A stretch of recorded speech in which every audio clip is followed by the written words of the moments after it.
नमस्कार दोस्तों, Radhe Radhe. Welcome back to your YouTube channel हमारी संस्कृति हमारी धरोहर। मकर संक्रांति की पौराणिक कथा। पौराणिक कथाओं के अनुसार सूर्यदेव और शनिदेव के अच्छे संबंध नहीं थे, जिसकी वजह थी सूर्यदेव का शनि की माता छाया के प्रति खराब व्यवहार। दरअसल शनिदेव का रंग गहरा था, जिसे देख सूर्यदेव ने उनके जन्म के दौरान कहा था कि ऐसा पुत्र मेरा नहीं हो सकता। इसके बाद से सूर्यदेव ने शनिदेव और उनकी माता छाया को अलग कर दिया था। अपने पुत्र के प्रति सूर्यदेव का ऐसा व्यवहार देख छाया ने क्रोधित होकर सूर्यदेव को कुष्ठ रोग श्राप दे दिया था, जिससे क्रोधित होकर सूर्यदेव ने छाया और शनिदेव का घर जलाकर राख कर दिया था। कहते हैं सूर्यदेव के पुत्र यम ने सूर्यदेव को उस श्राप से मुक्त किया था, लेकिन इसके साथ ही उन्होंने ये शर्त रखी कि वे माता छाया और शनि के प्रति अपने व्यवहार में बदलाव लाएं। सूर्यदेव को अपनी गलती का एहसास हुआ। इसके बाद सूर्यदेव छाया और शनिदेव से मिलने उनके घर पहुंचे थे। जब सूर्यदेव वहां पहुंचे तो उन्होंने देखा कि वहां कुछ भी नहीं था, सब कुछ जलकर बर्बाद हो गया था। शनिदेव ने अपने पिता का काले तिल से स्वागत किया। शनिदेव के ऐसे व्यवहार से प्रसन्न होकर सूर्यदेव ने उस दिन उन्हें नया घर दिया, जिसका नाम था मकर। वहीं शनिदेव और छाया पहले जिस घर में रह रहे थे उसका नाम था कुंभ। इसके बाद से शनिदेव दो राशियों कुंभ और मकर के स्वामी हो गए। शनिदेव के इस व्यवहार से प्रसन्न होकर सूर्यदेव ने कहा कि जब वे मकर संक्रांति के मौके पर उनके घर आएंगे तो उनके पास किसी चीज़ की कमी नहीं रहेगी। इसके अलावा सूर्यदेव ने यह भी कहा कि मकर संक्रांति के मौके पर जो लोग मुझे काले तिल अर्पित करेंगे उनके जीवन में सुख समृद्धि आएगी। इसलिए मकर संक्रांति के मौके पर सूर्यदेव की पूजा में काले तिल का इस्तेमाल करने की परंपरा है। वहीं धार्मिक मान्यताओं के अनुसार मकर संक्रांति के दिन भगवान विष्णु ने पृथ्वी पर राक्षसों का वध किया और उनके सिर काटकर मंदरा पर्वत पर गाड़ दिए। तभी से भगवान विष्णु की इस विजय को मकर संक्रांति के त्योहार के रूप में मनाया जाने लगा। मकर संक्रांति से संबंधित एक और कथा है, जिसके अनुसार राजा सागर ने एक बार अश्वमेध यज्ञ का अनुष्ठान किया और अपने घोड़े को विश्व विजय के लिए छोड़ दिया। इंद्रदेव ने उस घोड़े को छल से कपिल मुनि के आश्रम में बांध दिया। जब राजा सागर के 60,000 पुत्र युद्ध के लिए कपिल मुनि के आश्रम में पहुंचे और उन्हें गाली दी, तब कपिल मुनि ने उन सभी को शाप देकर भस्म कर दिया। राजा सागर के पौत्र राजकुमार अंशुमान ने कपिल मुनि के आश्रम में जाकर उनसे निवेदन किया और अपने भाइयों के उद्धार का मार्ग पूछा।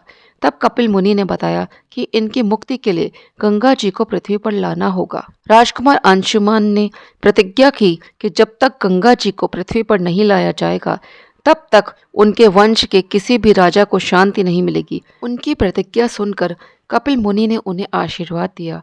राजकुमार अंशुमन ने घोर तपस्या की और उसमें अपने प्राणों की आहुति दे दी।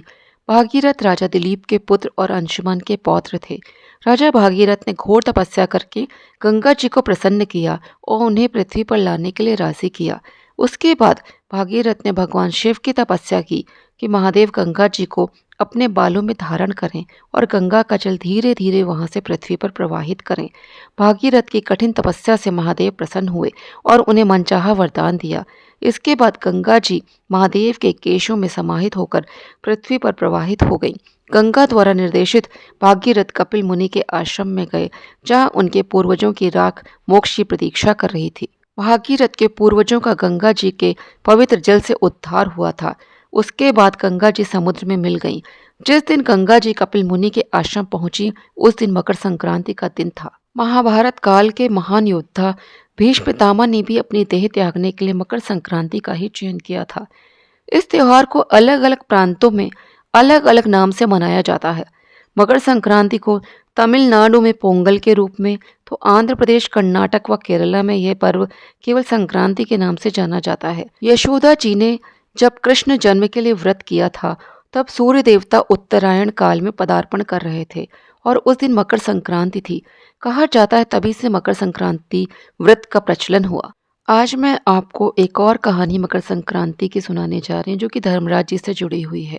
ऐसा कहा जाता है कि इस कहानी को सुनने और व्रत करने से मोक्ष एवं स्वर्ग की प्राप्ति होती है। कहानी शुरू करने से पहले आप ये जान लीजिए कि धर्मराज श्री यमराज का ही दूसरा नाम है। एक समय की बात है कि जब पृथ्वी लोक पर बब्रुवाहन नामक एक राजा हुआ करता था। उनका राज्य बड़ा ही सुखद था, समृद्ध था। एवं राजा भी बड़े दयालु थे। इसी राज्य में एक ब्राह्मण हरिदास भी निवास करता था। हरिदास एक तपस्वी था एवं उसका विवाह गुणवती से हुआ था, जो कि बहुत ही सुशील, धर्मवती एवं पतिव्रता महिला थी। गुणवती ने जीवन भर में सभी देवी देवताओं की उपासना की और सभी प्रकार के व्रत किए एवं दान धर्म भी किया करती थी।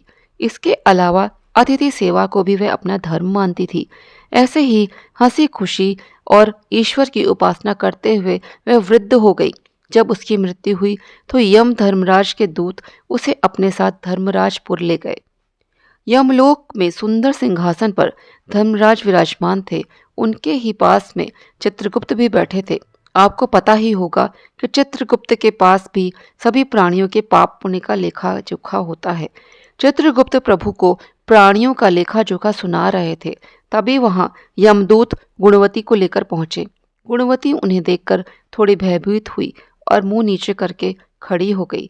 चित्रगुप्त ने गुणवती का ब्यौरा निकाला और धर्मराज को बताया। धर्मराज ने पूरा ब्यौरा देखा और वे प्रसन्न हुए, परंतु फिर भी उनके मुखमंडल पर थोड़ी उदासी भी छाई हुई थी। यह देखकर गुणवती ने पूछा, हे प्रभु, मैंने तो सारे सत्कर्म ही किए थे, फिर भी आपके मुख पर यह उदासी छाई है, इसका कारण क्या है? कृपा करके मुझे बताइए, प्रभु मुझसे क्या भूल हुई है? यम धर्मराज ने उत्तर में कहा, हे देवी, तुमने सभी देवी देवताओं के व्रत किए हैं, उपासना की, परंतु कभी तुमने मेरे नाम से कुछ पूजा या पाठ या कोई भी दान धर्म नहीं किया है। धर्मराज की ये बात सुनते ही गुणवती क्षमा याचना करने लगी और कहने लगी, हे प्रभु, मुझे आपकी उपासना के बारे में कुछ भी ज्ञात नहीं। मैं नहीं जानती आपकी उपासना कैसे करते हैं। कृपा करके मुझे वह उपाय बताइए प्रभु, जिससे कि सभी मनुष्य आपकी कृपा के पात्र बन सकें। यह सुनकर गुणवती ने धर्मराज जी से क्षमा याचना भी की और कहा कि मैं आपकी उपासना नहीं जानती। मैं आपके मुख से आपकी भक्ति का मार्ग सुनना चाहती हूँ और मेरी यह इच्छा है कि मृत्यु लोक धरती पर वापस जाकर आपकी भक्ति करूं और सभी लोगों को भी इसके बारे में बताऊं। धर्मराज जी ने उसकी विनती सुनकर बताया, जिस दिन सूर्यदेव उत्तरायण में प्रवेश करते हैं, यानी कि मकर संक्रांति के दिन मेरी पूजा शुरू करनी चाहिए और उस दिन से लेकर पूरे 1 वर्ष तक मेरी पूजा करते हुए कथा सुनना चाहिए और एक दिन भी पूजा या कथा नहीं छूटनी चाहिए। साथ ही पूजा करने वाले व्यक्ति को धर्म के इन 10 नियमों का पालन करना चाहिए। धीरज रखना एवं संतुष्ट रहना, अपने मन को वश में रखना और सभी को क्षमा करना, चोरी या अन्य दुष्कर्म नहीं करना, मानसिक एवं शारीरिक शुद्धि, अपने इंद्रियों को वश में रखना, बुरे विचारों को अपने मन में न लाना, यानी कि बुद्धि को पवित्र रखना, पूजा पाठ एवं दान पुण्य इत्यादि करना, व्रत करना एवं व्रत की कहानी सुनना, सच बोलना एवं सभी से अच्छा व सच्चा व्यवहार करना, क्रोध न करना। धर्म के इन सभी 10 लक्षणों का पालन करते हुए पूरे 1 वर्ष तक मेरी कथा नियम से सुने, दान पुण्य व परोपकार करें एवं अगली मकर संक्रांति पर इस व्रत का उद्यापन करें। अपने सामर्थ्य से मेरी एक मूर्ति बनाकर विधि विधान से प्राण प्रतिष्ठा करवाकर हव हवन से पूजन करें एवं साथ ही चित्रगुप्त की भी पूजा करें एवं काले तिल के लड्डू का भोग लगाएं, ब्राह्मण भोज करवाएं व बांस की टोकरी में 5 सेर अनाज का दान करें। इसके अलावा गरीबों या जरूरतमंद को गद्दा, तकिया, कंबल, 56 लोटा व वस्त्र आदि का दान करें। हो सके तो गौ का दान करें। धर्मराज जी की बातें सुनकर गुणवती ने विनती की, हे प्रभु, मुझे फिर से मृत्यु लोक में जाने दीजिए, जिससे मैं आपके व्रत को करूं और इस व्रत का प्रचार भी लोगों में कर सकूं। इस पर यमराज ने अपनी सहमति दी। धरती लोक पर गुणवती पुनः जीवित हो उठी। उसके परिजन प्रसन्न हुए। गुणवती ने धर्मराज से हुए वार्तालाप के बारे में अपने पतिदेव को बताया और कहा कि हम यह व्रत अवश्य करेंगे और धर्म के नियमों का पालन भी करेंगे। मकर संक्रांति आते ही गुणवती और उसके पति ने व्रत शुरू कर दिया और 1 वर्ष पश्चात इसका उद्यापन किया। इसी व्रत के प्रभाव से उन पर धर्मराज की कृपा हुई, उन्हें मोक्ष की प्राप्ति हुई। कथा का समापन हुआ। बोले धर्मराज महाराज की जय।